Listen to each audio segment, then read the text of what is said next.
തുടരുക. സിനോജ് തോമസും നമുക്കൊപ്പം ചേരുന്നുണ്ട്. സിനോജ് തോമസ്, മുതിർന്ന നേതാക്കൾ അവിടെ എത്തിയിട്ടുണ്ട്. മുഖ്യമന്ത്രി എത്തില്ല എന്നാണ് ഡൽഹിയിൽ നിന്നും ആദിൽ പാലോട് റിപ്പോർട്ട് ചെയ്യുന്നത്. പകരം പാർട്ടി സെക്രട്ടറി ആയിരിക്കും ചുമതലപ്പെടുത്തുക. ഇന്ന് കേന്ദ്ര കമ്മിറ്റി യോഗം നടക്കുന്നുണ്ട്. P Jayarajan, M V Jayarajan അടക്കമുള്ളവരുണ്ട്. നമുക്ക് തത്സമയം അവരെയൊക്കെ കാണാനും സാധിക്കുന്നു. സിനോജ് തോമസ്, പാർട്ടി സെക്രട്ടറി എത്തുന്നതിനെ കുറിച്ച് എന്തെങ്കിലും സൂചനകളായോ? അരുൺകുമാർ, മുഖ്യമന്ത്രി വരില്ല എന്നാണ് അവസാന നിമിഷം വരെ അറിയാൻ വേണ്ടി സാധിച്ചിരിക്കുന്നത്. Party secretary M V Govindan ഉച്ചയോടുകൂടി വിമാനമാർഗം കണ്ണൂരെത്തുകയും തുടർന്ന് രാമവിലാസം സ്കൂളിൽ അന്തിമോപചാരം അർപ്പിക്കാൻ എത്തുമെന്നാണ് അറിയിച്ചിരിക്കുന്നത്. മറ്റ് നേതാക്കളൊക്കെ തന്നെ തലശ്ശേരി ടൗൺ ഹാളിലേക്ക് എത്തിക്കൊണ്ടിരിക്കുകയാണ്. ആദ്യമെത്തിയ നേതാവ് ഇ പി ജയരാജൻ തന്നെയാണ്.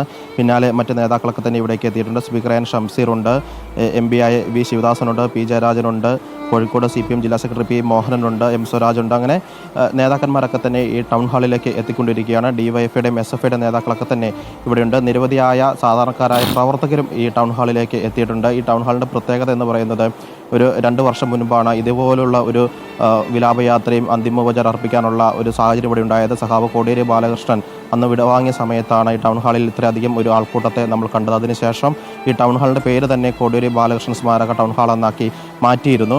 അവിടെയാണ് ഇപ്പോൾ സഖാവ് പുഷ്പന് അന്തിമോപചാരം അർപ്പിക്കാനുള്ള സൗകര്യങ്ങൾ ഒരുക്കിയിരിക്കുന്നത്. നിരവധിയായ പ്രവർത്തകർ, പാർട്ടി പ്രവർത്തകർ ഇവിടേക്ക് ഒഴുകിയെത്തുകയാണ്. പ്രത്യേകിച്ച് യുവജന പ്രസ്ഥാനങ്ങൾക്ക് SFഐക്കും DYFയ്ക്കൊക്കെ തന്നെ ഊർജ്ജം പകർന്ന ഒരു നേതാവാണ്. നേതാവ് അല്ലെങ്കിൽ കൂടിയും ഈ കിടക്കൽ കടന്നുകൊണ്ട് 10-30 വർഷത്തോളം ഇവർക്ക് ഊർജ്ജം പകർന്നാൽ മാനസികമായി പിന്തുണ നൽകിയ കരുത്ത് പകർന്ന ഒരു ആളാണ് പുഷ്പൻ. അതുകൊണ്ട് തന്നെ വളരെ വൈകാരികമായ അടുപ്പം എല്ലാവർക്കും ഉണ്ടായിരുന്നു. എത്ര വലിയ നേതാവാണെങ്കിൽ പോലും പുഷ്പനടുത്തെത്തി ആശംസകൾ നേടിയാണ് മടങ്ങിയിരുന്നത്. അതുകൊണ്ട് തന്നെ എല്ലാവർക്കും ഒരു വ്യക്തിബന്ധം പുഷ്പനുമായിട്ടുണ്ടായിരുന്നു. പുഷ്പൻ്റെ വീട്ടിലെത്തിയ നേതാക്കന്മാരൊക്കെ തന്നെ കാണുമായിരുന്നു, സംസാരിക്കുമായിരുന്നു. അതുകൊണ്ട് ആ വ്യക്തിബന്ധം കൂടെ പുഷ്പനോടുള്ളത് കൊണ്ട് തന്നെ നിരവധി നേതാക്കളും പ്രവർത്തകരും സാധാരണക്കാരായ ആളുകളുമാണ് ഈ ടൗൺ ഹാളിലേക്ക് എത്തിക്കൊണ്ടിരിക്കുന്നത്.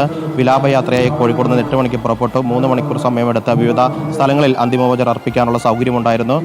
കൊയിലാണ്ടി, പയ്യോളി, വടകര, മാഹി വഴിയാണ് ഇപ്പോൾ തലശ്ശേരി നഗരസഭയുടെ ടൗൺ ഹാളിൽ എത്തിയിരിക്കുന്നത്. നേതാക്കന്മാരൊക്കെ തന്നെ പുഷ്പാർച്ചന നടത്തി റീത്ത് വെച്ച് ചെങ്കൊടി പൊതിപ്പിച്ച് പുഷ്പൻ ആദരാഞ്ജലികൾ അർപ്പിക്കുകയാണ്. ഇതിനുശേഷം പുഷ്പൻ വെടിയേറ്റ് വീണ കൂത്തുപറമ്പിൻ്റെ മണ്ണിലൂടെയാണ് ഈ വിലാപയാത്ര കടന്നു പോകുന്നത്. കൂത്തുപറമ്പിൽ രക്തസാക്ഷി മണ്ഡപത്തിന് മുൻപിലും അന്തിമോപചാരം അർപ്പിക്കാനുള്ള സൗകര്യങ്ങൾ പാർട്ടി നേതൃത്വം ചെയ്തിട്ടുണ്ട്. അവിടെ നിന്ന് ചൊക്ലയിലുള്ള രാമവിലാസം സ്കൂൾ, അവിടെയാണ് പുഷ്പൻ 8ാം ക്ലാസ് വരെ പഠിച്ചത്. പുഷ്പൻ പഠിച്ച ആ സ്കൂൾ അങ്കണത്തിലായിരിക്കും ഉച്ചയ്ക്ക് ശേഷം മൃതദേഹം അന്തിമോപചാരം അർപ്പിക്കാൻ വേണ്ടി ഈ ചൊക്ലി പാനൂർ മേഖലയിൽ നിന്നുള്ള നാട്ടുകാർക്കും പ്രദേശവാസികൾക്കും ഒപ്പം തന്നെ പാർട്ടി പ്രവർത്തകർക്കും അന്തിമോപചാരം അർപ്പിക്കാനുള്ള സൗകര്യം ഏർപ്പെടുത്തും. അവിടെയായിരിക്കും party secretary M V Govindan എത്തുകയെന്നാണ് അറിയിച്ചിരിക്കുന്നത്. അതിനുശേഷം 5 മണിയോടുകൂടെ മേനപ്പുറത്ത് പുഷ്പൻ്റെ DYFI നിർമ്മിച്ച് നൽകിയ വീടിനോട് ചേർന്നുള്ള വീട്ടുവളപ്പിലായിരിക്കും സംസ്കാരമെന്നാണ് അറിയിച്ചിരിക്കുന്നത്. ഏതായാലും ഈ പുഷ്പൻ്റെ വിടവാങ്ങൽ പാർട്ടി നേതൃത്വത്തെ ആകെ സങ്കടത്തിലാഴ്ത്തിയിട്ടുണ്ട്. ഇന്നലെ M V Jayarajan, Kannur CPM ജില്ലാ സെക്രട്ടറിയാണ്. അദ്ദേഹം കോഴിക്കോട് ബേബി മെമ്മോറിയൽ ആശുപത്രിയിൽ ഇന്നലെ രാത്രി തന്നെ എത്തിയിരുന്നു.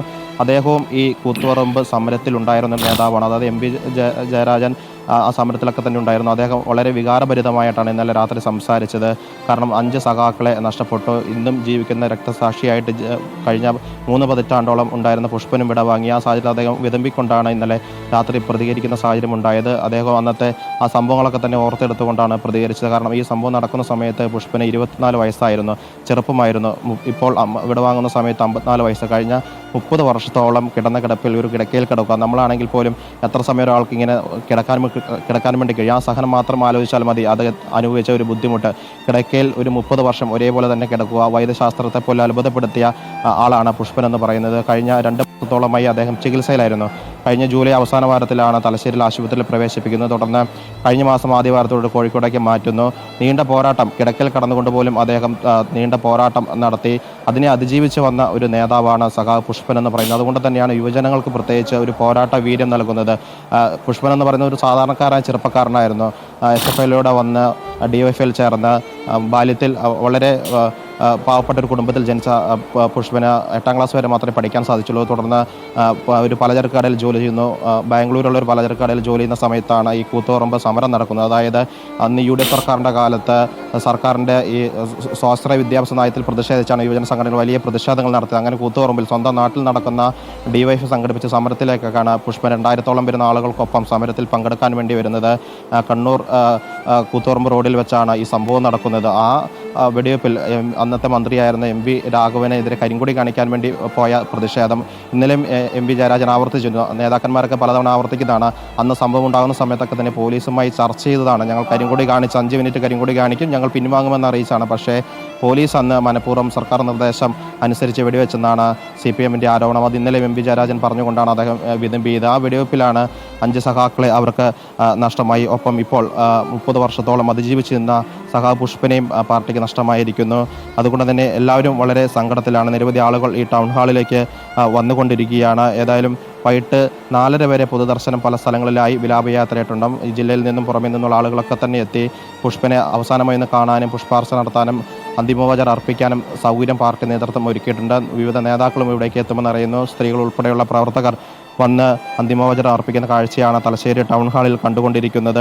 അതുകൊണ്ട് തന്നെ വലിയ രീതിയിലുള്ള ക്രമീകരണങ്ങൾ പാർട്ടി നേതൃത്വം ഈ കണ്ണൂർ തലശ്ശേരി മേഖലയിൽ ഒരുക്കിയിട്ടുണ്ട്. പല സ്ഥലത്തു നിന്നുള്ള ആളുകളും നേതാക്കന്മാരും എത്തേണ്ടതുണ്ട്. ഇന്നലെ രാത്രി മുതൽ തന്നെ കോഴിക്കോട് DYFയുടെ ജില്ലാ കമ്മിറ്റി ഓഫീസിൽ മൃതദേഹം പൊതുദർശനം വെച്ച സമയത്തും രാത്രിയിൽ വരെ നിരവധി ആളുകളാണ് ഇവിടെ എത്തി അന്തിമോപചാരം അർപ്പിച്ച് മടങ്ങുന്നത് കണ്ടത്.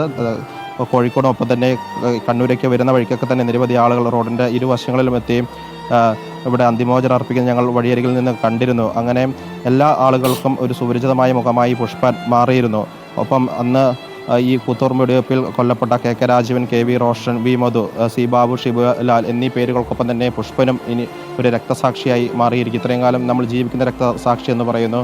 അപ്പോൾ ഇനി ജീവൻ മാത്രമേ പുഷ്പൻ അന്ന് ബാക്കിയുണ്ടായിരുന്നുള്ളൂ. കാരണം നമ്മൾ വരുന്ന വഴിക്ക് സഹന സൂര്യൻ അല്ലെങ്കിൽ വിപ്ലവ സൂര്യൻ എന്നൊക്കെ തന്നെ പറയും. ശരിക്കും ആ 2 വാക്കും യോജിച്ചതാണ്. വിപ്ലവ സഹന സൂര്യനാണ്. കാരണം ഒരു സമരത്തിന് പോകുന്നു, ജീവൻ മാത്രം ബാക്കിയായി പുഷ്പൻ തിരികെ വീട്ടിലേക്ക് വരുന്ന ഒരു സാഹചര്യം സഹിച്ചു. ഇത്രയും 30 വർഷത്തോളം സഖാ പുഷ്പൻ സഹിച്ചാണ് ആ കട്ടിലിൽ കിടന്നിരുന്നത്. പാർട്ടി നേതൃത്വം പുഷ്പന് ഓരോ ഘട്ടത്തിലും താങ്ങും തണലുമായിട്ടുണ്ടായിരുന്നു. DYFയാണ് വീട് നിർമ്മിച്ച് നൽകുന്നത്. ചികിത്സ നടത്തിയത് പാർട്ടിയാണ്. എല്ലാ കാര്യങ്ങൾക്കും പാർട്ടി നേതൃത്വം ഉണ്ടായിരുന്നു.